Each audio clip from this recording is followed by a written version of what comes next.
Hi, my name is Katherine Hall, and I'm a graduate student in NC State's Elementary Education MAT program. The book I selected to read was Whole Brain Teaching for Challenging Kids by Chris Biffle. The central premise of the book revolves around the concept that we, as teachers, cannot teach students who will not listen. From his experience in the classroom where he struggled to engage his students, Biffle discusses what constitutes challenging behaviors, why students exhibit these actions, and provides classroom management strategies to not only transform classrooms into exciting learning environments, but also reach students with content in a way that will stick. During his journey, Biffle found that the lecture model of teaching was flawed, stating that the longer we talk, the more students we lose. More than just having an exciting lecture or discussion, Biffle's experience and research delved into details of how the human brain works. There is not one specific location where memories are stored in the brain, so by involving decision-making, moving, seeing, hearing, speaking, and feeling techniques, you're able to fully involve all regions of the brain, thus increasing how and where these memories are stored. This practice also fully engages the student. He goes on to iterate that if a student's whole brain is involved in learning, there isn't any mental area left over for challenging behavior. He discusses the importance of repetition in developing memories. However, it is imperative that we elicit repetition in a way that is engaging and exciting as to avoid the development of habituation. This occurs when an individual's response to a stimulus decreases after the repeated stimulation. So, for instance, if you were just moved into a new house and it's next to a highway, you may hear the cars going past for the first little bit, but as you get used to it, you don't even recognize that it's there. That happens in the classroom as well. After understanding the methodology behind whole brain teaching, he goes on to provide the style of classroom management that he developed to meet each of these needs. The four main points outlined in the book explain the whole brain teaching methodology. While there is more great content in the book, the four main ideas pertain to the Class Yes and Teach OK teaching tools, the scoreboard, whole brain teaching and critical thinking, and leadership training and the self-managing class. Class Yes and Teach OK are call and repeat strategies that are used to engage students and grab their attention. These tools require the students to listen to the information the teacher is saying, which is chunked into short bursts, which shouldn't be longer than 30 seconds at a time to keep their attention. And they listen as a whole class.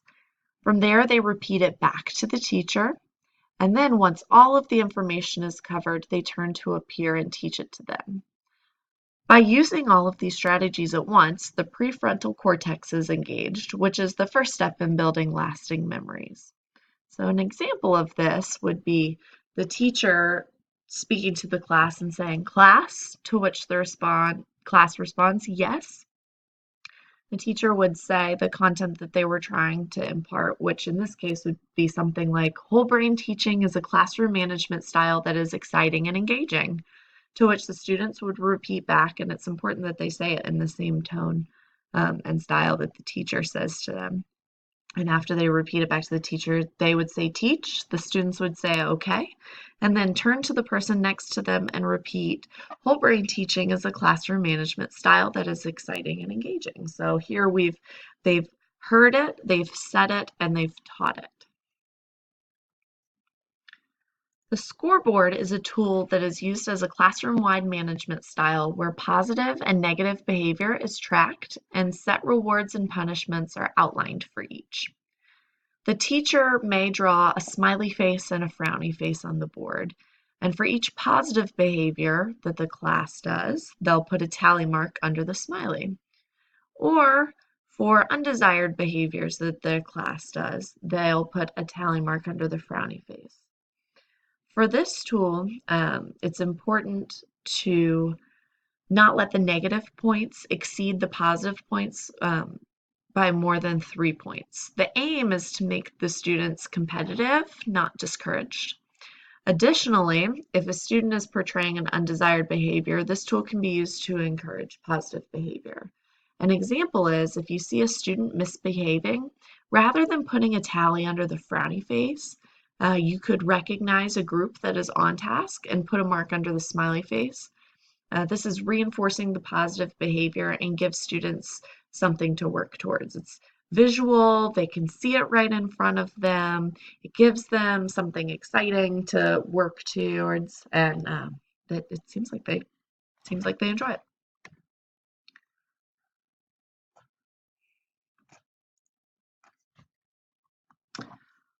Whole brain teaching and critical thinking. Most of the tools described in the book are geared towards keeping students on task when receiving information. However, as the program has developed and the creation of open-ended questions have been developed in order to um, uh, teach the students critical thinking skills. After students have taught their neighbors the content presented by the teacher will present the students with an open-ended question to which they will discuss with their partner. These questions should be developed in a way that ties information together. However, the answer should not have yet been presented, so they have to make connections and think critically. So it's going to be a question that ties all of the information together, not just you want them to say why it's happening and therefore this is what's going to happen next. Leadership training in the self-management class. While teaching content is certainly important, imparting intangible skills that students can use and develop is equally as imperative. One way that leadership skills can be taught using whole brain teaching techniques is by passing the leadership of verbal cues along to students. There are several ways to do this, including allowing them to lead the class in the review of material that's been taught and is being reinforced. For instance, if you wanted to go over class rules, it's something they're familiar with. Um, and that's something that they're able to lead. Or you can pull a small group of students aside, teaching them content, and have them create verbal cues and gestures to present to the class. This not only helps develop leadership, it also helps prevent habituation from occurring by keeping the teaching style changing and engaging. By improving their leadership skills, students' self-confidence and consideration of others will also develop, which are traits that will benefit them throughout their lives. While the whole book is filled with useful strategies, the two that popped out for me that I would like to implement in my future classroom are the 5 classroom rules and mirror hands and eyes. The 5 classroom rules are follow directions quickly, raise your hand for permission to speak, raise your hand for permission to leave your seat, make smart choices, and keep your teacher happy.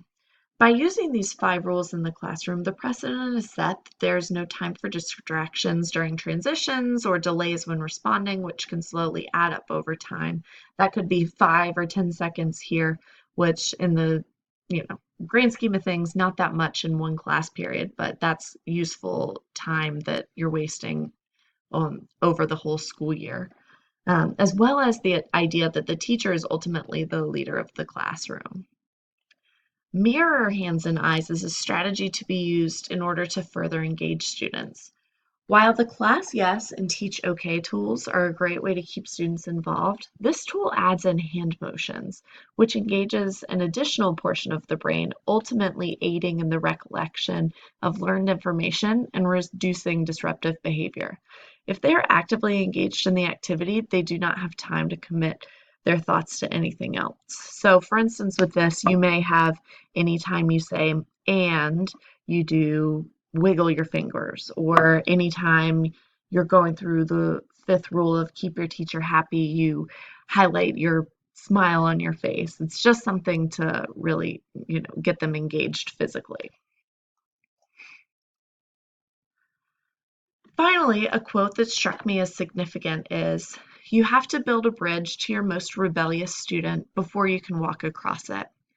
This struck me as important because as teachers, I believe we can find ourselves feeling as though we're in a losing battle against our challenging students, when in reality, building relationships and setting them up for success is a realistic and doable step in reaching and teaching them. I really enjoyed reading this book and look forward to using these tools in my future classroom.